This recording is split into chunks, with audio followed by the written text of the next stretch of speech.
नमस्ते सबैजनालाई। म आज तपाईहरुलाई अस्ति सिकाइसकेको छु फर्मेट पेन्टरको चाहिँ। आज बाँकी चाहिँ अब हामीले त्यो भन्दा यताको हेर्छौं।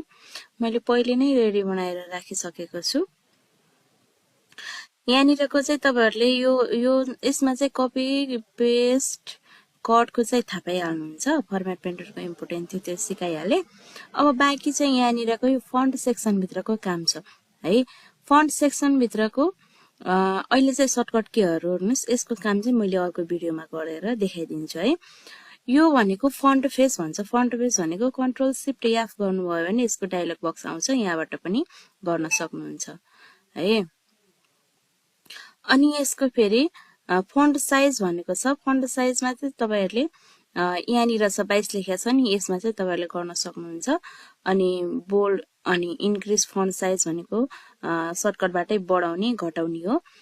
बोल्ड भन्छ, इटालिक भन्छ, कन्ट्रोल आई, सबस्क्रिप्ट, सुपरस्क्रिप्ट यहाँसम्मको चाहिँ भइसक्यो।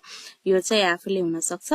अनि यहाँनिर मेन कुरा भनेको चाहिँ केसहरु छ भनेको सेन्टेन्स केस, लोअर केस हाम्रो 4 प्रकारका हुन्छन्। सरी 5 प्रकारका हुन्छन्। यसको बारेमा मैले अर्को भिडियोमा देखाउँछु है। धन्यवाद।